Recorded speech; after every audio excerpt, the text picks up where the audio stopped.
नमस्ते सभी दोस्तों को, आप सभी का स्वागत है ध्यानदीप यूट्यूब चैनल में। मैं विवेक आज आपके लिए एक नई वीडियो लेके आया हूँ जो कि बैक पेन के ऊपर। आज की वीडियो में हम कुछ योगासन सीखेंगे जो आपकी कमर दर्द की समस्या को दूर करने के लिए बहुत ही असरदार है। ये योगासन अगर आप एक प्रॉपर सीक्वेंस में करेंगे जो मैं आपको वीडियो में बताऊंगा तो निश्चित रूप से आपकी कमर दर्द की समस्या दूर हो जाएगी। कमर दर्द के बहुत सारे कारण हैं, आपको पता ही है। आजकल 30 साल से ऊपर के लोगों में ये कमर दर्द की समस्या आम हो गई है।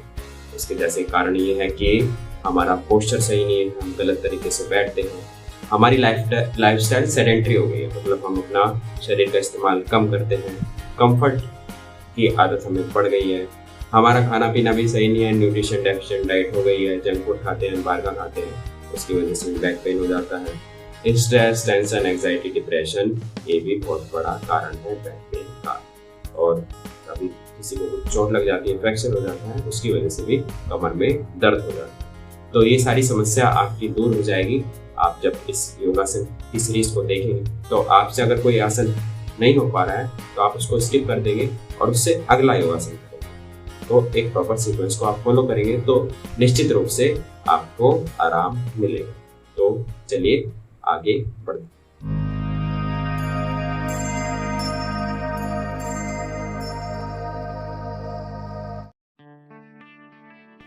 सबसे पहले करेंगे हम कैट काउ पोज। तो दोनों हाथों के बीच में शोल्डर विड्थ जितना गैप रहेगा, कंधा और कलाई एक लाइन में करेंगे, यानी शोल्डर और रिस्ट आपकी एक लाइन में। पैरों के बीच में कितना गैप रहेगा, जितनी आपकी कूल्हे की चौड़ाई, यानी हिप्स की जितनी आपकी विड्थ है उतना गैप रहेगा। अब गहरा सांस भरेंगे और सांस छोड़ते हुए अपनी ठोड़ी को लगाएंगे कंठ में और कमर आपकी बीच में से उठ जाएगी। सांस भरते हुए गर्दन उठाएंगे, कमर बीच में से झुक जाएगी। फिर सांस छोड़ते हुए ठोड़ी को लगाएंगे कंठ में, यानी चिन को चेस्ट में, कमर बीच में से उठ जाएगी। सांस भरते हुए गर्दन ऊपर उठाएगी, कमर बीच में से झुक जाएगी। फिर सांस छोड़ते हुए ऐसे आपको ठोड़ी को कंठ में लगाना है, कैट पोज। सांस भरते हुए गर्दन ऊपर काउ पोज, रिलैक्स। अब हम करेंगे भुजंगासन का पहला अभ्यास। तो ऐसे लेट जाएंगे पेट के बल, दोनों हाथ छाती के बगल में, कोहनियाँ शरीर से सटी हुई, आपकी ठोड़ी जमीन पर, पैर पीछे से जुड़े हुए। अब सांस भरते हुए धीरे से ठोड़ी छाती आगे से उठाएंगे, नाभि से नीचे का हिस्सा नहीं उठेगा, कोहनियाँ थोड़ी सी मुड़ी हुई और शरीर से सटी हुई। थोड़ी देर ऐसे ही हम होल्ड करेंगे भुजंगासन के पहले अभ्यास में। सांसें नॉर्मल, जब आप आसन में आ जाएंगे सांसें नॉर्मल चलेगी। फिर सांस छोड़ते धीरे से नीचे आएंगे। अगले अभ्यास के लिए जो लोग नहीं कर पाते हैं भुजंगासन का अभ्यास, वो लोग शलम भुजंगासन कर सकते हैं। इसमें आपके हाथ और कोहनी नीचे रहेगी और सांस भरते हुए आप ऐसे उठेंगे। अगर आपसे वैसे पिछला अभ्यास नहीं हो पाता तो आप ये अभ्यास कर सकते हैं और सांस छोड़ते धीरे से नीचे आएंगे। अगला अभ्यास हम करेंगे त्रियक भुजंगासन का। इसमें सांस भरते हुए थोड़ी छाती उठ जाएगी, इस बार कोहनियाँ आपकी सीधी हो जाएगी।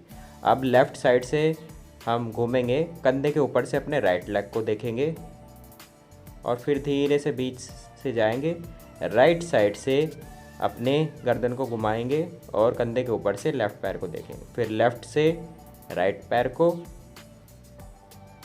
और फिर राइट साइड जाएंगे और गर्दन को घुमाएंगे पीछे की तरफ और पीछे देखेंगे। ये आपका हो गया त्रियक भुजंगासन। अगला आसन हम करेंगे भुजंगासन का तीसरा अभ्यास। हाथों को इंटरलॉक करते हुए ठोड़ी के नीचे, पैर पीछे से जुड़े हुए। अब सांस भरते हुए थोड़ी छाती आगे से उठा लेंगे, कोहनियाँ सीधी, गर्दन पीछे की तरफ। थोड़ी देर ऐसे ही होल्ड करेंगे।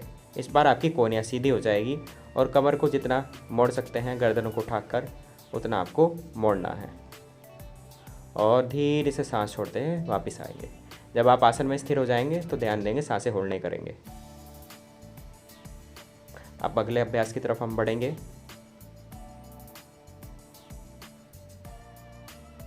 अब सांस भरते हुए हम अपने दोनों हथेलियां और कोहनियों को उठा लेंगे और जितना छाती को उठा सकते हैं पीछे की तरफ उठाएंगे और होल्ड करेंगे।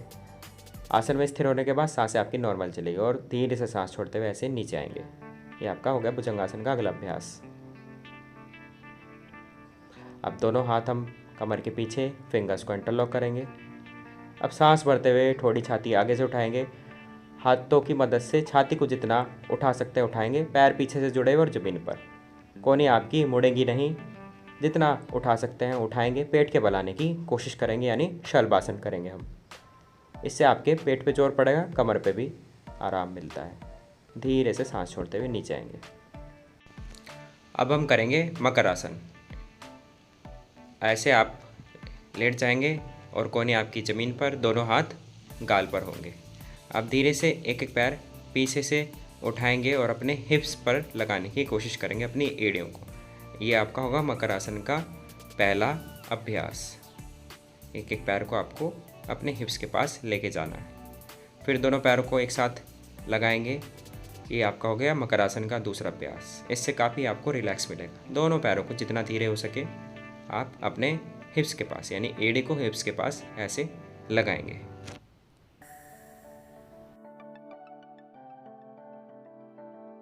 अब हम करेंगे पवन मुक्तासन का पहला अभ्यास। ऐसे हम कमर के बल लेट जाएंगे।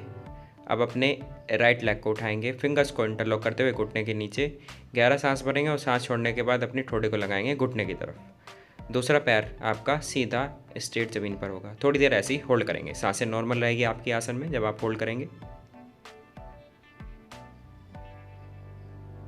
फिर अपना दूसरा पैर उठाएंगे, गहरा सांस भरेंगे और सांस छोड़ते हुए अपनी ठोड़ी को अपने घुटने के पास लगाएंगे।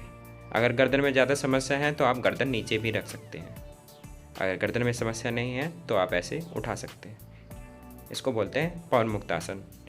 पवन मुक्तासन का ये पहला अभ्यास है। अब हम दोनों पैरों को घुटने से ऐसे मोड़ेंगे और एक दूसरे से जोड़ेंगे। फिंगर्स को इंटरलॉक करते हुए अपने घुटने के नीचे गहरा लंबा सांस भरेंगे। सांस छोड़ते हुए अपने ठोड़ी को लगाएंगे घुटनों की तरफ। ऐसे आपको होल्ड करना है पवन मुक्तासन के दूसरे अभ्यास में। अगर गर्दन में समस्या है तो आप गर्दन नीचे रख सकते हैं।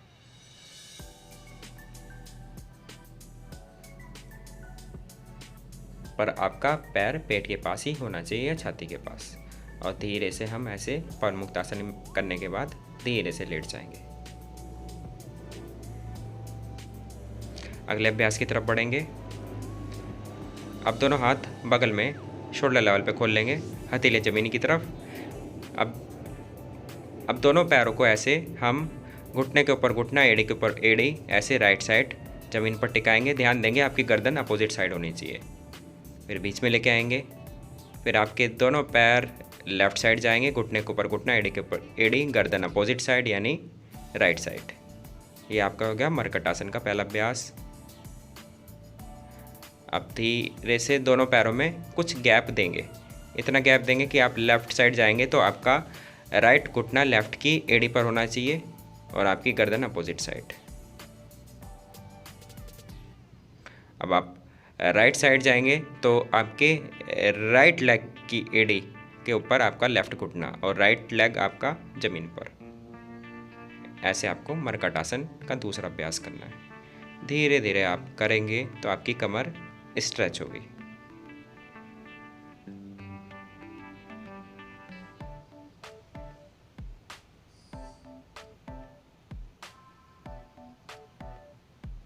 अब हम करेंगे सेतुबंध आसन। तो दोनों एड़ियों को ऐसे पकड़ेंगे और सांस भरते हुए अपनी कमर और हिप्स को ऐसे उठा लेंगे। इतना उठाना है कि आपकी ठोड़ी आपकी छाती तक लग जाए। फिर ऐसे ही आपको सेतुबंध आसन में थोड़ी देर ऐसे ही होल्ड करना है। फिर धीरे से नीचे आएंगे सांस छोड़ते हुए।